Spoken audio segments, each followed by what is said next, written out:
নেতৃত্বে একটি সুবিশাল এইমাত্র আমাদের সঙ্গে সহমত প্রকাশের জন্য শ্রী আনন্দময়ী কালীবাড়িতে এসে উপস্থিত হয়েছে।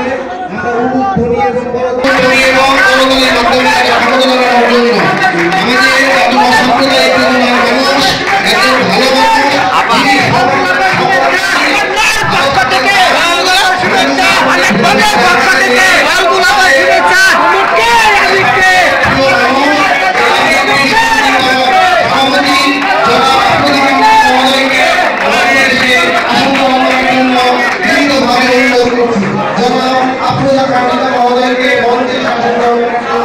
একজন ভালো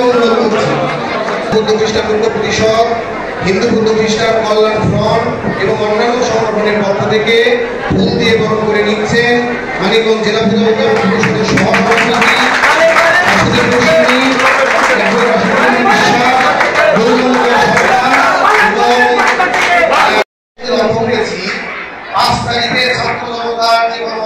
হয়েছে।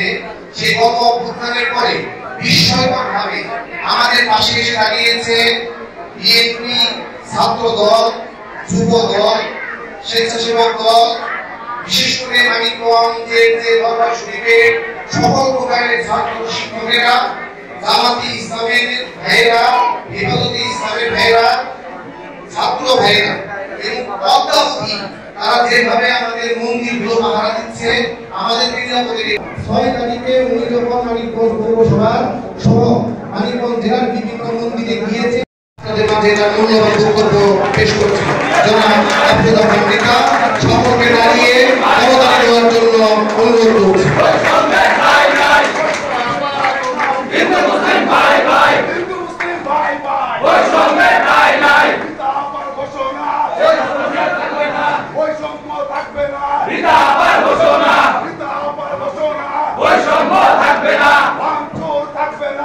আজকের এই অনুষ্ঠানের সম্মানিত সভাপতি বাসুদেব গোস্বামী, উপস্থিত পরিষদ, উপস্থিত হিন্দু বৌদ্ধ খ্রিস্টান ঐক্য পরিষদ, উপস্থিত হিন্দু বৌদ্ধ খ্রিস্টান কল্যাণ ফ্রন্ট, উপস্থিত ইসকন, উপস্থিত বাংলাদেশ জাতীয় হিন্দু মহাজোটের সম্মানিত নেতৃবৃন্দ, আর উপস্থিত আছেন মানিকগঞ্জের বাংলাদেশ জাতীয়তাবাদী দলের দল এবং অঙ্গ সংগঠনের সম্মানিত নেতৃবৃন্দ, উপস্থিত আছেন পেশাজীবী বৃন্দ, উপস্থিত আছেন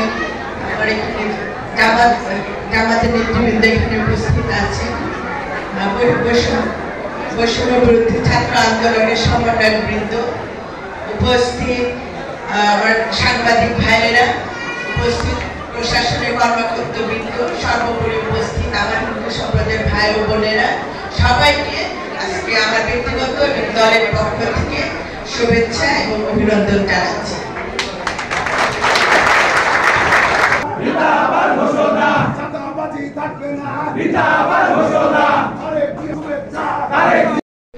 বেশি বুদ্ধিমান থাকে, কেউ আবার একটু দুর্বল চিন্তায় থাকে, এটা কিন্তু আমাদের পরিচয় না। আমাদের মূল পরিচয় আমাদের মানবিক গুণাবলীটা কি?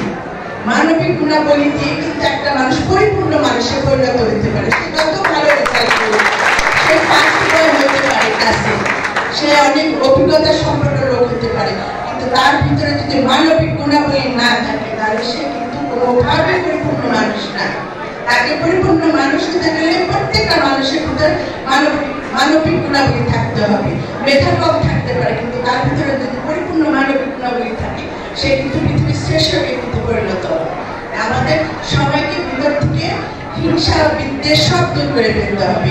আজকে যে অনুষ্ঠানটা হচ্ছে তো হিংসা বিদ্বেষ দূর করে সম্মিলিতার অনুষ্ঠান এটা, সেটি আমাদের সবাইকে ধারণ করতে হবে, যাতে আগামীতে আমরা সবাই ঐক্যবদ্ধভাবে একসাথে হিন্দু বৌদ্ধ খ্রিস্টান মুসলমান সবাই মিলেমিশে থাকবো। আজকে আমি আপনার এখানে এসেছি, আপনাদের দাওয়াত গ্রহণ করেছি, আপনাদের পূজার দাওয়াত গ্রহণ করেছি। আমি আপনাদের দাওয়াত দিয়ে গেলাম, সামনে ঈদ আসবে, ঈদে আপনারা আমার বাড়িতে আসবেন। যখন আমি দেখবো দরজা খোলা থাকে সবার জন্য, আমি যখন দেখবো ঈদের বাড়িতে আমার রতনদা এসেছে, আমার বাসুদা এসেছে, তখন আমি বুঝতে পারবো যে আমরা একে অপরের হয়ে কাজ করতেছি, আমাদের মধ্যে একটা সুন্দর সম্পর্ক তৈরি হয়েছে। আমরা চাই এই ধরনের সম্পর্কটা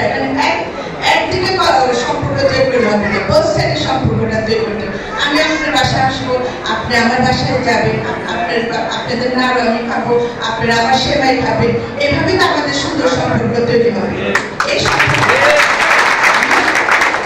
আমার বাসায় অনেক সময় উপস্থিত ছিলেন, আমি বলেছি যে আপনারা এমন একটা প্ল্যানিং করেন যাতে মানিকগঞ্জের একটা মডেল হয়ে থাকে, সারা বাংলাদেশের মানুষ দেখুন মানিকগঞ্জের সব সম্প্রদায়ের লোকরা কিভাবে সুন্দরভাবে একসাথে আছে।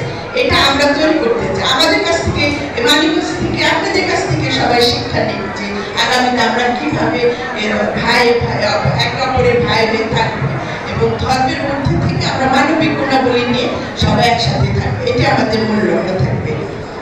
আর এখানে আমি আপনাদের আবারও ধন্যবাদ জানাচ্ছি, বিশেষ করে বর্ণাঢ্যদের পাশে আপনারা দাঁড়িয়েছেন, আপনাদের যে আনন্দ উৎসবটা কমিয়ে তার টাকাটা আপনারা দিচ্ছেন, বর্ণাঢ্য মানুষের পাশে দাঁড়িয়েছেন।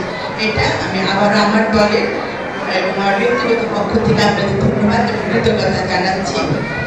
আর আগামী আরো বেশি আপনাদের র্যালি আছে, এখানে দুর্গাপূজার কথা আসছিল। আগামীতে যে দুর্গাপূজা আসবে আমি মনে করি বিগত দিনের তুলনায় আপনারা আরো বিরাট আকারে করতে পারবেন, কারণ যে অবস্থা তৈরি হয়েছে সেই পরিপ্রেক্ষিতে আপনাদের ভয়ের কোনো কারণ নেই। অনেকে হয়তো আপনাদের বিভ্রান্ত করার চেষ্টা করবে, কিন্তু আপনারা কেউ সেই বিভ্রান্তের মধ্যে পড়বেন না। আমরা মিলেমিশে বিরাট আকারে দুর্গা পূজা করবো এবং সবাই হাসি খুশি ভাবে মনে প্রশান্তি নিয়ে আমরা করবো। এটা এই আস্থাটা, এই বিশ্বাসটা আমি আপনাদের দিয়ে গেলাম। আপনারা সুন্দরভাবে প্রোগ্রাম করুন। আপনারা যে বাসুদেব বলেছে যে মত বিনিময় যাচ্ছে, ওইটা আমরা আয়োজন করবো। আপনারা পরবর্তী সময় আপনাদের পূজার ঝামেলা শেষ হোক, পরবর্তী সময় আমাদের যারা নেতৃস্থানীয় এখানে আছেন আমাদের দলে তাদের সাথে যোগাযোগ করে একটা টাইম দিন, আমরা বসে আপনাদের দুর্গা পূজার ব্যাপারে কি কথা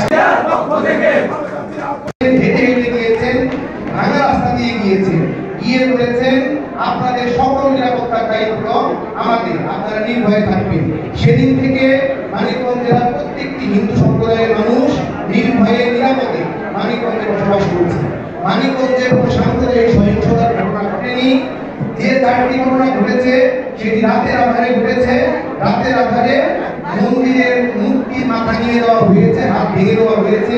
কোনো মিছিল করে বা সাম্প্রদায়িক কোনো ঘটনা মানিকগঞ্জে ঘটেনি। এ কারণেও আমরা জেলা পরিষদের পক্ষ থেকে সকলকে ধন্যবাদ জানাচ্ছি। আমরা আগামী আর মাত্র 50 দিন পরে আমাদের হিন্দু ধর্মের সবচেয়ে বড় দুর্গোৎসব অনুষ্ঠিত হবে। আমরা সকলকে বলেছি মানিকগঞ্জ অন্য জেলার থেকে ভিন্ন।